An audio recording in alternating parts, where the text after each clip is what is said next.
RSS BJP વાળા એવું કહે છે કે અમે અખંડ ભારત બનાવીશું, અમે હિન્દુ રાષ્ટ્ર બનાવીશું. તો મારું કહેવાનું છે કે કેવું હિન્દુ રાષ્ટ્ર બનાવવાનું છે ને કેવું અખંડ ભારત બનાવવાનું છે. સમજી લો કે અખંડ ભારત બનાવવા માટે અફઘાનિસ્તાન, પાકિસ્તાન, ભારત અને બાંગ્લાદેશને એક કરવા પડે. આ ચારેય દેશ એક થાય તો હિન્દુઓની સંખ્યા 30% રહી જાય, મુસ્લિમોની સંખ્યા 70%થી વધુ થઈ જાય. તો તમે 30% વાળા લોકો કેવી રીતે હિન્દુ રાષ્ટ્ર બનાવશો? કેવી રીતે અખંડ ભારતમાં રાજ કરશો?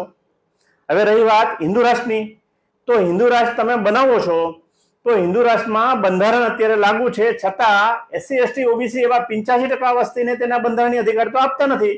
હિન્દુ રાષ્ટ્ર લાગી ગયા પછી શું એસસી એસટી ઓબીસીને તેના બંધારણીય અધિકારો મળશે? તો જો નહીં જ મળે તો કેવું હિન્દુ રાષ્ટ્ર બનાવવા માંગો છો? બંધારણ લાગુ છે છતાં એસસી એસટી ઓબીસી ના લોકોને બંધારણીય અધિકારો મળતા નથી, તો હિન્દુ રાષ્ટ્રમાં બંધારણીય અધિકારો કેવી રીતે મળશે?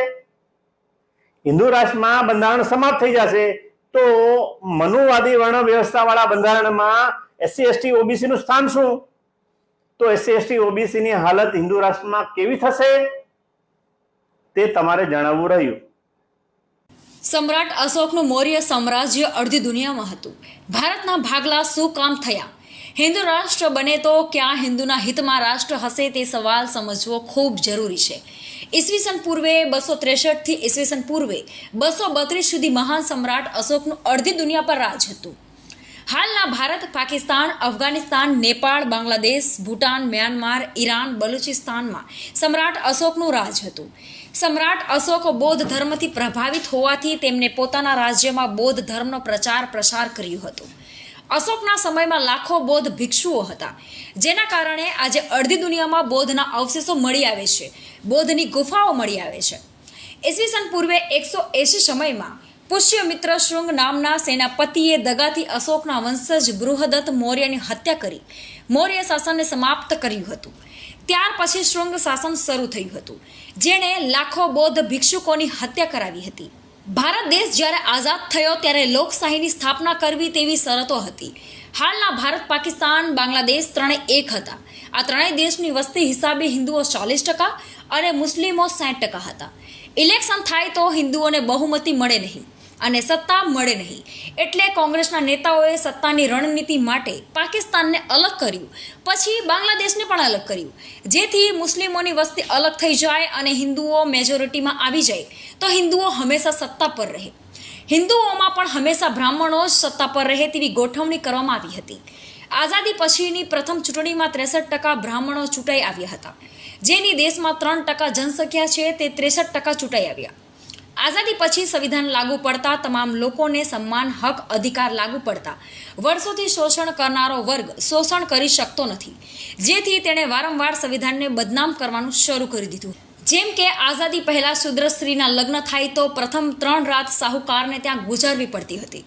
સ્ત્રીઓને સ્તન ઢાંકવાથી મનાઈ હતી, જેથી તેના સ્તન જોઈ આનંદ લઈ શકાય. શૂદ્રો મફતમાં સ્વર્ણને ત્યાં આજીવન કામ કરતા હતા.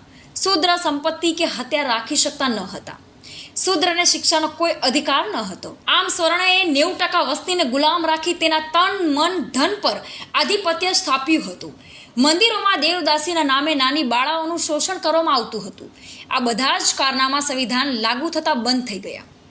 આઝાદી પછી મફતમાં મળતું આ બધું બંધ થઈ ગયું. આઝાદી પછી અન્યાય, અત્યાચાર કરવાથી આઈપીસી ધારા લગાવવાની શરૂ થઈ, જેના કારણે અત્યાચાર કરનાર વર્ગને તકલીફ પડવા લાગી. સંવિધાનિક અધિકારથી જે લોકો તેના બૂટ સાફ કરતા હતા તે લોકો ખુરશીઓ પર બેસવા લાગ્યા, અધિકારીઓ બનવા લાગ્યા. અત્યાચારી વર્ગથી આ કેવી રીતે સહન થાય? ચાલાક લોકોએ આઝાદી પછી રાજકીય પાર્ટીઓ બનાવી, જેમાં 3% બ્રાહ્મણોની જ પાર્ટીઓ હંમેશા સત્તા પર રહી. પછી તે કોંગ્રેસ હોય કે ભાજપ, એસસી એસટી ઓબીસીને એવા 85% પછાત વર્ગોને પોતાના બંધારણીય અધિકારોની ખબર પડતા તેઓ પોતાની પાર્ટી બનાવવા લાગ્યા. 3% વસ્તી ધરાવતા બ્રાહ્મણોનો એક કોર્પોરેટર પણ ચૂંટાઈ શકે નહીં. તેના ધારાસભ્ય, સંસદ સભ્ય ચૂંટાઈ આવે તે માટે તેમણે હિન્દુ કાર્ડ ચલાવ્યું. દેશની 52% ઓબીસી વસ્તી પર ખાસ હિન્દુ કાર્ડ ખોલવામાં આવ્યું. આમ ઓબીસી વસ્તીના મતથી ભાજપના લોકો ચૂંટાવા લાગ્યા. આમ ઓબીસીને મૂર્ખ બનાવી ભાજપ પોતાની સત્તા કેન્દ્રમાં સ્થાપિત કરી અને ઓબીસીના બંધારણીય અધિકારો સમાપ્ત કર્યા. હવે પછાત વર્ગો જાગૃત થઈ રહ્યા છે. આ હિન્દુ કાર્ડ લાંબો સમય સુધી ચાલે નહીં તેમ છે.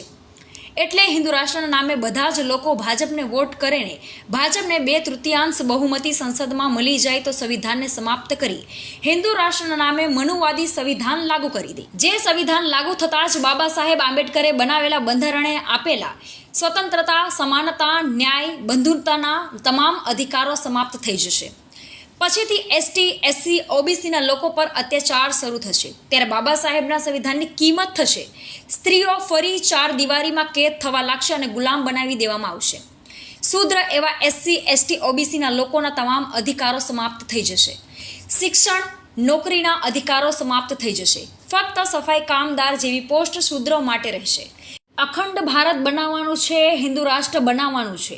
તેના નામે ભારતના લોકોને ભરમાવવામાં આવી રહ્યું છે.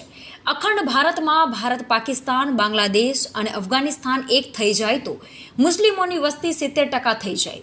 70% મુસ્લિમ વસ્તી હોય તો ત્યાં તમે હિન્દુ રાષ્ટ્ર કેવી રીતે બનાવી શકવાના? હિન્દુઓ સત્તા પર કેવી રીતે આવવાના? આ મૂર્ખ બનાવવાની વાત છે. હિન્દુ રાષ્ટ્રના નામે આરએસએસ પોતાની સત્તા કાયમ કરવા માંગે છે. આરએસએસની વિચારધારાથી બીજેપી ચાલે છે, એટલે બીજેપીમાં રહેલા પછાત વર્ગના લોકો આરએસએસની વિચારધારાના ગુલામ છે, જે સમાજનું હિત સમજી શકતા નથી. હિન્દુ રાષ્ટ્ર બની ગયા પછી આરએસએસ બીજેપીમાં રહેલા શૂદ્રને પહેલા જ ખૂબ મારવામાં આવશે. ઇતિહાસમાં અનેક દાખલા છે કે રાજા સત્તા પ્રાપ્તિ કરે એટલે પહેલા ગદ્દારોને મારી નાખે છે, કેમ કે તે ગદ્દાર તેના ભાઈનો ન થયો તો આપણો કેવી રીતે થાય? હિન્દુ રાષ્ટ્ર કોના હિતમાં છે તે દેશના લોકોએ સમજવું ખૂબ જરૂરી છે.